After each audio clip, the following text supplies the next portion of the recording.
Gerusalemme per prepararsi a celebrarla, secondo l'usanza. Anche Gesù e i suoi discepoli si erano recati a Gerusalemme per i festeggiamenti. Una sera il Messia si recò nel giardino del Getsemani per pregare. Nel cupo silenzio della notte i discepoli furono svegliati dai passi, dalle torce e dai soldati del Tempio armati di spada e bastoni. Dalla folla si fece avanti Giuda, detto Iscariota, un discepolo di Gesù che si avvicinò al suo maestro e lo baciò. E Gesù gli disse: Giuda, è con un bacio che tradisci il figlio dell'uomo. Poi si fecero avanti i soldati che arrestarono Gesù e lo condussero nel Sinedrio, dove ad attenderlo c'erano Caifa, il sommo sacerdote, Anna, suo suocero, e gli altri sacerdoti del Sinedrio.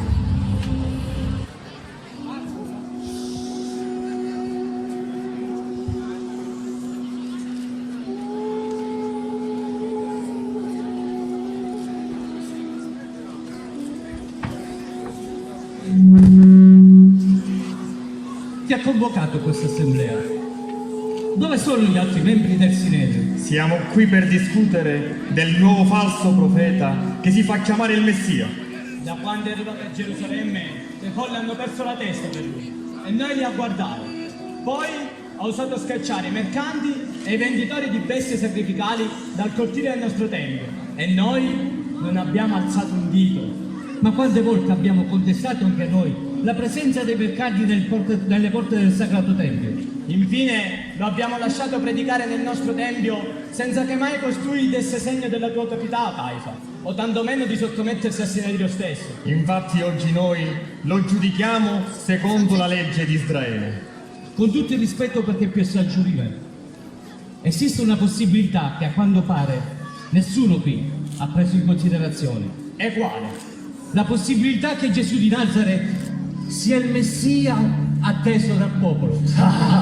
Un falegname della Galilea. Quest'uomo ha studiato le profezie e con cura e grande astuzia non perde mai occasione per adeguare se stesso a quei modelli. Io so soltanto che l'ho sentito predicare e mi ha commosso. Come un senso di liberazione. Vedevo tutto sotto una luce diversa, folgorante. E vedevo da misteriosi segni che Dio potrebbe essere con lui e per suo merito con noi. Ma ti rendi conto di cosa stai dicendo, maestro Nicodemo? Maestro Nicodemo, io ti ho sempre rispettato, ma come vuoi che condivida la difesa di un uomo la cui missione sembra quella di dividere il nostro popolo? Anche questa nobile assemblea ha subito una scissione grazie a lui. Questo Gesù di Nazareth è un uomo straordinario, senza dubbio. A quanto pare, nessuno di voi comprende il vero significato di questa vicenda. Non è quando ha detto il Galileo che ci preoccupa, né i cosiddetti miracoli, e neanche che folle esaltate lo salutano come il Messia. Non ha importanza. Il vero problema che ci sovrasta è che quest'uomo, a stento riesco a dire le parole, ma quest'uomo osa proclamarsi figlio di Dio. Un bestemmiatore. La legge dice che il profeta che pretende di dire nel nome di Dio cose che Dio stesso non ha comandato, quel profeta morirà. Bene, fratelli, se questo Gesù di Nazareth è un pazzo profeta, un bestemmiatore, ma non è meglio che muoia un uomo solo un uomo, piuttosto che tutta una nazione perisca? Sì, ma c'è un fatto. Con i romani che ci governano, Caifa, a noi popolo di Israele è dato dare la morte ad un agnello e non ad un uomo. Ti ringrazio, Zeno. Quindi, se ho ben capito, lo faremo giudicare e condannare dai romani? Ma ancora non l'abbiamo giudicato nemmeno noi. E la nostra legge non condanna un uomo senza averlo portato prima davanti agli anziani di Israele. E per quanto gravi possono essere le sue accuse, non mi sembra lecito prendere e consegnare ai romani un nostro fratello. Caifa, con il tuo permesso, fa che Gesù venga visto dopo la Pasqua davanti a questo Sinedrio e ci dica cosa c'è nella sua mente e nel suo cuore quando dice di essere il figlio di Dio. Fratelli, sono d'accordo. Lo interrogheremo a dovere e daremo a questo Gesù di Nazareth ogni possibilità di difendere se stesso. No, fratelli, no, riflettiamo. Ma vi rendete conto che cosa farà Pilato se i disordini continuano? Bisogna ascoltarlo subito. Maestro Zera, andate a prenderlo.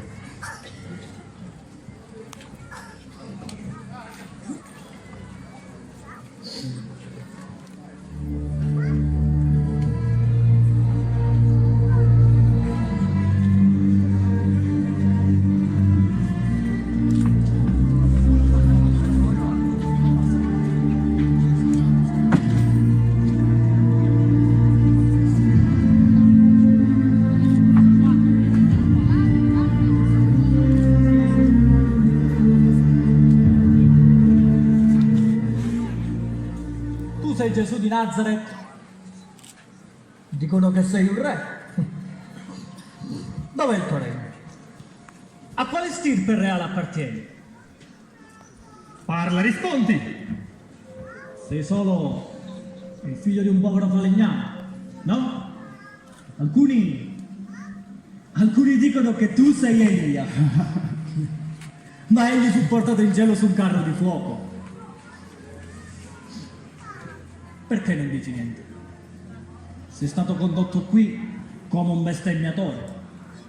Che cos'hai da dire su questo? Difenditi. Io ho parlato apertamente al mondo, ho insegnato nelle sinagoghe e nel Tempio dove si riuniscono tutti i giudei. Interroga coloro che hanno ascoltato. Loro sanno quello che ho detto. Così osi rispondere a sommo sacerdote, con tanta arroganza! Se ho parlato male, dimostrami dove è il male. Ma se ho parlato bene, perché mi percuoti? Ascolteremo coloro che hanno udito le tue bestemmie. Bene, ascoltiamoli. Cura i malati con la magia, con l'aiuto dei demoni. L'ho visto io. Scaccia i demoni con l'aiuto dei demoni. Dice di essere il re dei giudei. No, dice di essere il figlio di Dio. Ha detto, posso distruggere questo tempio e ricostruirlo in 3 giorni. Ha profanato più volte il nostro tempio. Una volta è entrato con la frusta in mano e ha scaraventato tavoli e banchi e ha scacciato mercanti e venditori di colombe e agnelli e tutti quegli animali destinati a grande sacrificio. Sì, l'ho sentito anch'io, ed è stato proprio in quel momento che costui ha osato dichiarare che la casa di re Salomone era casa di suo padre. Egli è un diffamatore del popolo, che gli insegna loro cose impossibili e li inganna in altro modo. Si fa superiore ad Abramo, si fa superiore perfino a Mosè, sovverte la nostra legge e le nostre tradizioni. Inoltre insegna ed inveisce contro la nostra autorità. Egli è un elemento pericoloso per l'unità e la sacralità del nostro popolo. Pertanto deve essere messo a morte per il bene nostro e di tutta la nazione. Peggio! Egli dice che è il pane della vita e che se non mangiamo la sua carne e non beviamo il suo sangue non avremo mai la vita eterna. Siete tutti stregati da quest'uomo. O fornite delle prove certe delle sue colpe, oppure tacete. Non rispondi nulla. Che cosa testimoniano costoro contro di te? Io ti chiedo, Gesù di Nazareth, sei tu il Messia, il figlio del Dio vivente? Io lo sono, e voi vedrete venire il figlio dell'uomo tra le nubi del cielo e stare alla destra della potenza di Dio. Ha bestemmiato! Lo avete sentito anche voi, che bisogno abbiamo con i testimoni. Perdete, qual è il vostro caso? A morte! Nazareno, il Supremo Tribunale del Sinedrio e il popolo hanno deciso la tua condanna. Ma poiché a noi non è concesso mettere a morte nessuno senza l'approvazione del governatore Pilato, ti condurremo dinanzi a lui affinché ratifichi la nostra sentenza. Chiudetelo in una cella, domattina lo porteremo nel pretorio.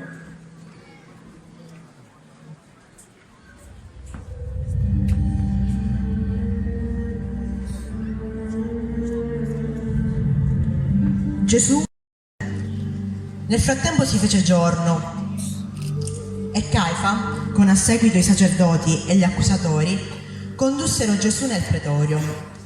Pilato era molto agitato perché da Gerusalemme arrivavano voci sempre più assordanti.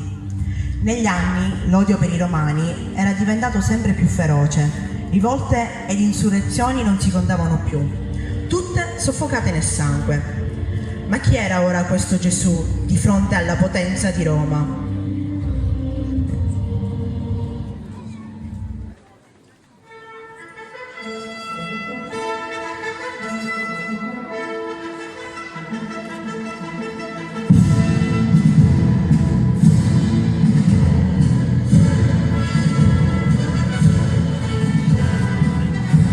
Procuratore. Benvenuto, Quintilio, manco solo una settimana e trovo Gerusalemme piena di straccioni che urlano. Chi è questo Barabba per cui si scaldarono tanto? Un ribelle assassino che riesce a influenzare il popolo. E secondo loro strillando influenzeranno il mio giudizio? Senti, prendi 100 uomini e sgombra le strade. Sono stanco. Con tutto il rispetto, procuratore. Ti prego, sono sfinito.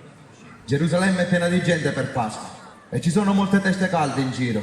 Sì, e si calmeranno quando vedranno che fine farà il loro amico Barabba. Ponzio Pilato, temo che ci sia un'altra questione più importante che tu dovrai esaminare. Un'altra? Sì, c'è stata posta dal Sinedrio stesso. Riguarda un certo Galileo che predica... Quintilio, non mi interessano dei loro predicatori o profeti, e tu lo sai bene. Sì, figurati se non lo so. Ma a volte il Sinedrio considera il caso di estrema importanza, anzi, urgente. Urgente? Urgente per loro! Scusami, mi dispiace. Ne parliamo un'altra volta. Prima vediamo di sistemare questo Barabba. Ma Pilato, c'è una delegazione del Sinedrio stesso che sta aspettando, guidata da Zero in persona. Hanno portato con loro quel Gesù, quel predicatore di Nazareth, e vogliono che sia tu a giudicarlo. Giudicarlo? Zero in persona. Deve essere importante allora. No. Non voglio essere coinvolto nelle loro questioni religiose. Credo sia opportuno evitare di offenderli se non è necessario. Dovresti riceverli. Va bene, falli venire qui. Cosa aspetti? Vale a chiamare. Pilato, è una noia, ma mi sa che dovremmo andare noi da loro. Dovremmo andare? Beh, sì, secondo i loro principi religiosi non possono entrare nella casa di un romano. Tanto meno per Pasqua. Hanno paura di contaminarsi, capisci? Contaminarsi. Lo avevo dimenticato. D'accordo, ci andremo noi. Li incontrerò fuori dal pretorio. Vai.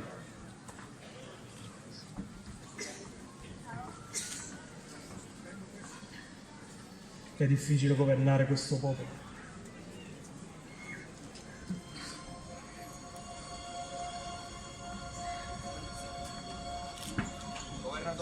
Sono arrivati.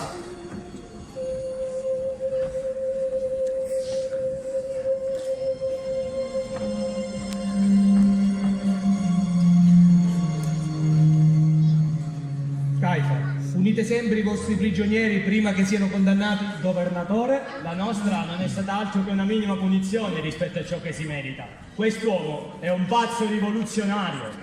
Quali accuse portate contro quest'uomo? Allora? ha violato il nostro sabato, E poi? sedotto il nostro popolo, insegnato dottrine scellerate e disgustose. Ma non è il profeta che avete accolto a Gerusalemme solo 5 giorni fa ed ora lo volete morto? Qualcuno può spiegarmi questa follia? Accolto? Noi non abbiamo accolto nessuno a Gerusalemme. È stato lui ad entrare trionfalmente nella città a nostra insaputa. Ha scacciato i mercanti e i venditori di bestie sacrificali dal cortile del nostro tempio. Procuratore, questa non è una scelleratezza. Hai capito cosa ha fatto? Nessuno mai era entrato nel tempio a commettere tali sacrilegi. Eccellenza, governatore, Finora il sommo sacerdote Caifa e il maestro Zera non vi hanno parlato del suo crimine più grande. Si è messo a capo di una grande e potente setta che lo acclama come il figlio di Davide, il Messia, il re promesso ai giudei. Quest'uomo distorce i nostri principi più sacri e minaccia il patto tra Dio e l'uomo. Ha proibito ai suoi seguaci di pagare tributi all'imperatore. E va bene, lo interrogherò in privato. Andate.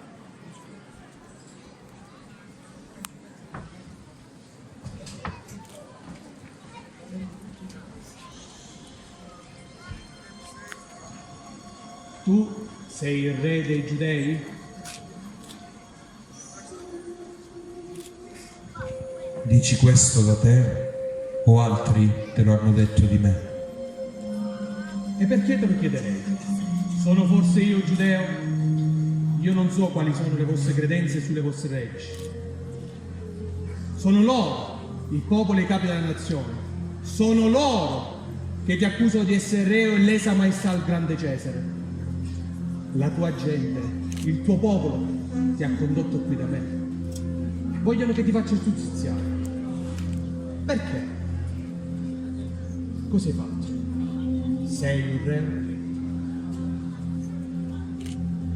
Il mio regno non è di questo mondo. Se lo fosse, pensi che i miei servitori avrebbero permesso che fossi consegnato? Oh, tu parli di un re. Dunque tu sei re. Tu lo dici. Per questo io sono nato, per rendere testimonianza alla verità. Chiunque ascolta la verità, ascolta la mia voce. E qual è allora la verità?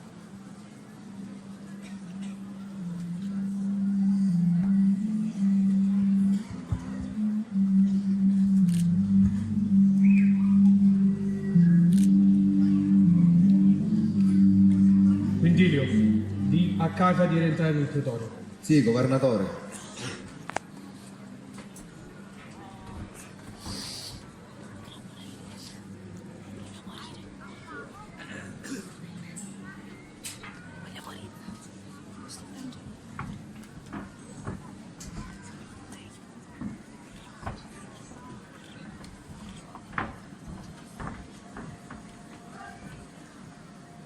Zera, è ora di parlarci chiaro.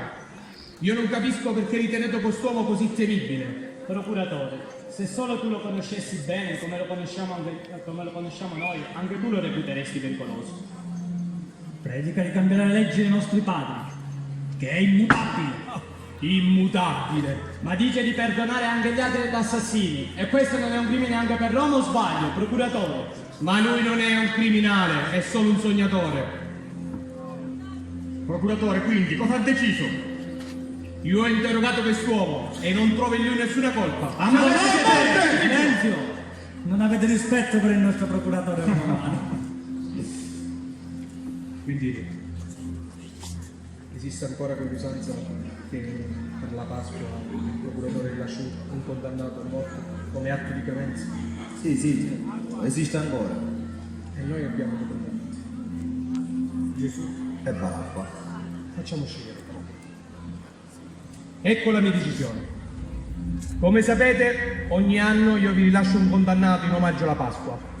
Oggi abbiamo un famoso assassino, Barabba, che ha molti fedeli per lui. Chi volete dunque che io vi rilasci?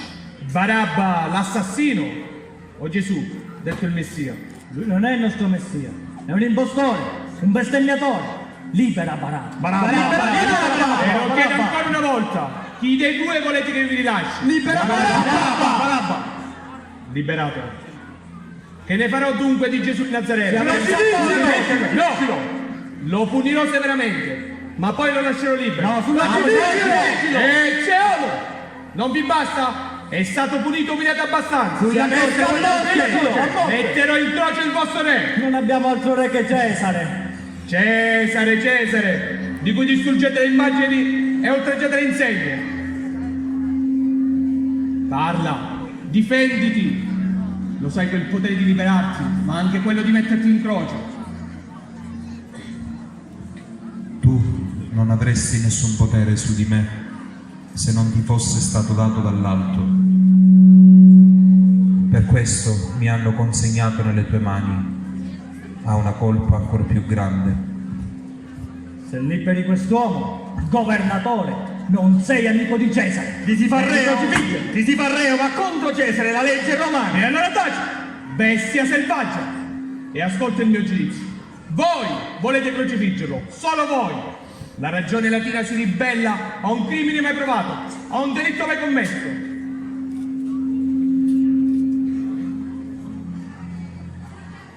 A quale mani serve?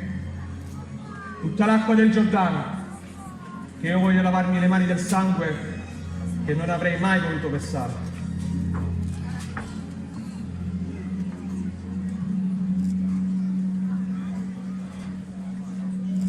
Io sono innocente del sangue di questo giusto.